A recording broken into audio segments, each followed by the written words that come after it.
Tugasnya kalau di sana, kalau pagi-pagi gini, biasanya hawanya itu 8 sampai 10 derajat, sangat dingin. Kalau hujan pagi-pagi antara mau tarik selimut atau tidak tarik selimut ya, perjuangan. Apalagi kalau malam itu, wah, itu sudah sangat dingin sekali hawanya. Maka kalau sudah sampai Jakarta, terkadang keringat darah dan air mata bercucuran. Biasanya tidak pernah seperti itu. Ya, saya masih 2,5 tahun. Saya masih 2,5 tahun lagi. Saya sudah 2,5 tahun tugas di paroki di SIKAJ di tanah Papua, di Bumani, di sana jauh. Kalau tidak percaya dirinya di sana, silakan datang. Bapak Ibu datang, saya langsung memotong satu bagian untuk menyambut Bapak Ibu dan saudara-saudara yang terkasih. Bapak Ibu dan saudara-saudara yang terkasih, hari Kamis seperti yang lalu itu adalah perayaan Paskah ketiga saya. Lalu Kamis seperti itu kemarin itu misalnya jam 6 sore. Jadi saya ada 7 stasi. Jadi kami melayani 7 stasi, jaraknya jauh-jauh. Tapi karena hanya ada saya dan satu frater, kalau misa hari raya digabung, semuanya datang ke pusat paroki Bumani itu. Jadi yang jauh-jauh itu, ya mereka menginap, datang 2 sampai 3 hari, jalan ya, tidak naik pesawat, tidak bisa terbang, atau tidak ada pintu ajaib Doraemon. Singkat cerita, ketika pembasuhan kaki, ya, ini sebenarnya Yesus harus saya undang pembasuhan kaki di paroki saya.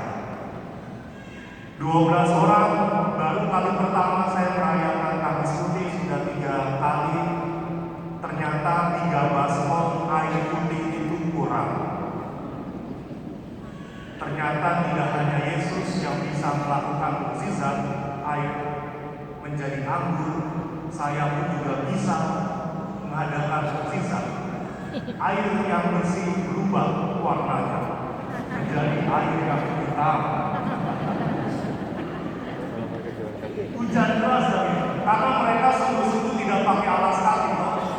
Mereka tidak pakai alas kaki, datang ke gereja, jadi murid yang sudah langsung datang ke depan, nyeker dengan bahasa kita. Saya langsung membasuh kaki mereka, saya langsung nyuci, saya langsung sikat, saya langsung cium. Entah saya makan apa ini ya, coklat atau coklat yang sudah saya cium saja. Dalam hati saya, Bapak Usuk, saya sudah 3 kali di sini. Tapi 3 baskom ternyata kurang ya. Saya minta visitor ganti air, Wah, hebat sekali saya ya. Ternyata tidak hanya Yesus saja yang bisa mengubah air menjadi anggur, saya juga bisa mengubah air menjadi kopi ternyata. Itu sungguh pengalaman yang luar biasa, karena memang hujan deras sekali. Apalagi mereka jalan becek-becek, saya sudah, waduh, wassalam ini ya, sudah tidak apa-apa. Namanya juga di pedalaman bermisi. Itu cerita yang sungguh sangat luar biasa. Lalu yang kedua, Bapak Ibu dan saudara-saudari yang terkasih, pengalaman yang kedua di mana ketika Bapak Uskup datang mengunjungi kami di bulan November. Bapak Kardinal itu dia dijuluki di sana itu ada nama adatnya bahwa dia yang sering datang mengunjungi pedalaman di tempat saya. Bahkan saya sudah mengatakan kepada Bapak Uskup, sudahlah tidak usah naik ke stasi yang paling atas. Itu 2 jam harus berjalan kaki. Nanti Bapak Uskup tidak kuat. Saya meremehkan Bapak Uskup ya. Saya tidak kuat apalagi Bapak Uskup ya. Nanti Bapak Uskup tidak kuat bagaimana? Tapi Bapak Uskup dengan ada dia sangat semangat sekali. Romo, saya pasti kuat, saya mau mengunjungi mereka. Akhirnya kami datang ke sana bersama dengan Bapak Uskup jalan. Bayangkan saudara-saudara yang terkasih, di usia yang 75 tahun dia masih jalan 2 jam naik terus itu ke atas gunung untuk mengunjungi umat umat yang hanya berapa ya, 13 orang atau sekitar 20 orang. Bahkan dulu Romo Adi Prasojo itu tidak kuat setengah jalan, ditanggung pakai gereja. Kuat mereka menandu Romo Adi Prasojo dari bawah sampai ke atas. Nanti Bapak Ibu kalau tidak kuat bisa ditandu ya, asalkan tidak jebol. Itu sangat kuat dia menandu, dan akhirnya Bapak Osku disambut di sana. Bapak Osku juga dengan penuh keringat, dengan sudah capek nafasnya, tetapi dia sungguh karena dia mencintai umat di rumah itu, dia akhirnya merayakan Ekaristi di tempat itu. Cinta yang sungguh memberikan arti yang luar biasa. Saya juga di sana bisa melayani karena saya mencintai mereka semua. Kalau saya di stasi, ada suatu cerita, kadang saya di stasi itu membawa obat ya. Kadang mereka datang kepada saya juga minta obat, entah itu panas dan lain sebagainya. Singkat cerita, ada ibu-ibu hamil yang besar datang kepada saya bersama dengan suaminya. Mereka berdua minta obat, datang kepada saya.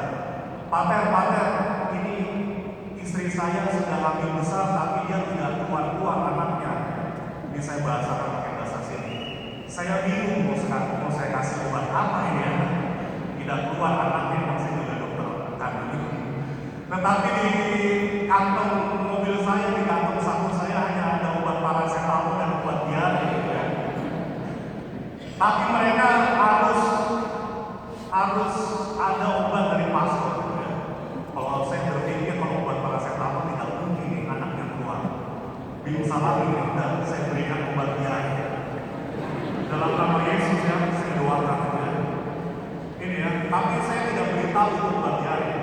Ini, kau minum obat ini dan saya sudah doakan obat ini. Pasti kamu anaknya pasti akan keluar dengan cepat. Bapak Ibu dan saudara-saudara yang terjadi, mukjizat terjadi sungguh. 1 minggu kemudian pasangan ini datang ke pastoran. Pater membawa seorang bayi. Anak kami sudah lahir. Dalam hati saya obat diare ternyata aku juga. Dan akhirnya dinamai dengan nama saya, tapi nama saya Robertus Guntur, tapi Robertus nama marga di sana, Robertus Tagi marga. Wah, itu suatu kebanggaan ya, kalau dalam sebumi. Dalam hati saya, mampu saya. Sudah dikasih nama itu, tidak pulang-pulang saya tadi. Tapi bagi saya itu sungguh luar biasa pengalaman yang bagaimana Tuhan sungguh mengajarkan saya. Kadang ada pengalaman-pengalaman yang dimana dalam hati saya juga tidak masuk akal. Di situ tersirat akhirnya berita Sakakung bahwa Romo Guntur mampu untuk mengeluarkan bayi dalam kandungan. Lalu saya diundang di kampung itu juga untuk bukannya mendoakan bayi, tetapi disuruh untuk memotong ari-ari bayi yang baru lahir. Saya kira saya mendoakan bayi. Gede-gede ini saya takut darah ya. Saya pergi bersama dengan frater pada saat itu. Wah, saya kagetkan masuk satu rumah pemeriksaan kami juga masih di pedalaman, tidak ada bidan, tidak ada dokter ya. Ari-arinya dalam nama Yesus sudah dipotong. Karena saya kaget, saya sudah tidak lucu, badan segini ini pingsan gitu. Akhirnya saya bohongi itu umat. Bapak, saya sudah ditunggu oleh bupati di pastoran, saya harus cepat-cepat ke sana ya. Biarkan frater yang nanti motong ya. Udah ya, saya doakan saja. Saya langsung kabur, akhirnya frater suka tidak suka, mau tidak mau harus motong itu area. Maka saudara-saudara terkasih, itulah cerita yang sungguh sangat luar biasa, kisah kasih bagaimana perjalanan kasih bertugas di paroki Papua itu. Dan saya mengabarkan bahwa itulah kasih. Kasih adalah suatu pengorbanan. Tidak ada cinta tanpa pengorbanan. Bapak Ibu juga mencintai keluarganya, anak istri. Saya juga mencintai mereka, masih membutuhkan pengorbanan. semuanya. Bapak Uskup juga mencintai umat. Paroki itu membutuhkan pengorbanan jalan yang luar biasa. Saya tahu dia pasti sudah capek jalan itu. Bapak Uskup capek, tidak ngomong, tapi dia sudah ngomong. Namanya juga orang Jawa ya. Tapi itulah suatu pengorbanan yang luar biasa. Maka kita akan berkali bersama. Kalau baca Injil pada hari ini berbicara tentang perintah Yesus untuk mengasihi, apa sih itu kasih? Kasih ada dalam bacaan dan lagu yang kita dengarkan ini. Kita nyanyi bersama ya. Kita tidak usah khotbah yang susah. Kita nyanyi. Pasti lagunya sudah tahu semua ya. Bantu saya bernyanyi.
Saudara-saudari yang terkasih, saya suka lagunya karena bahasanya adalah, katanya adalah ajarilah. Tidak mudah untuk mengasihi ya. Membuat orang marah mudah, membuat orang ketawa susah ya. Membuat orang marah gampang. Lu jelek lo ya, udah dandan cakep-cakep dibilang jelek pasti nggak marah kan.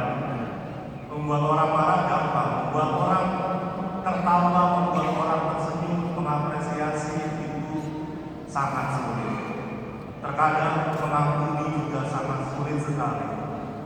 Membuat orang kecewa sangat mudah. Mengampuni orang yang sudah melukai kita sangat sulit. Saya juga belajar untuk hal itu. Maka mari saudara-saudari yang terkasih, ada satu hal yang tidak boleh kita lupakan, adalah pengalaman dicintai. Kita tidak akan bisa mencintai, kita tidak akan bisa mengasihi, kita tidak akan bisa mengampuni kalau kita tidak punya pengalaman dicintai. Kita boleh punya masalah, kita boleh punya pengalaman kekecewaan, kita boleh punya pengalaman yang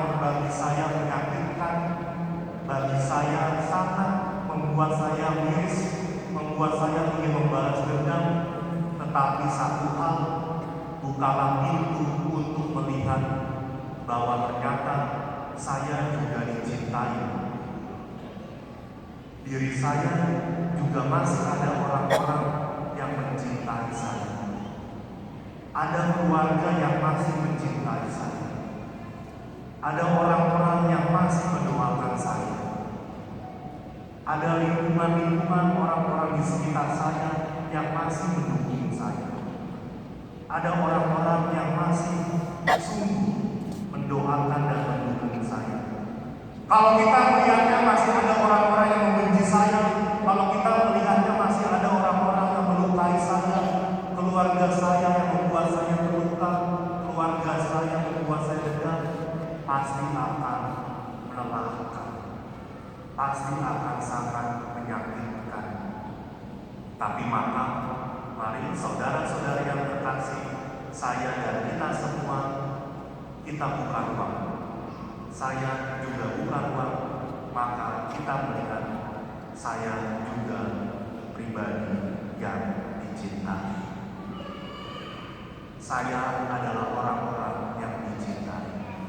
Saya boleh punya pengalaman duka, saya boleh punya pengalaman dendam, saya boleh dikecewakan, saya boleh punya pengalaman sakit hati, tapi ingat, saya juga dicintai dan saya juga masih dicintai oleh orang-orang di sekitar saya.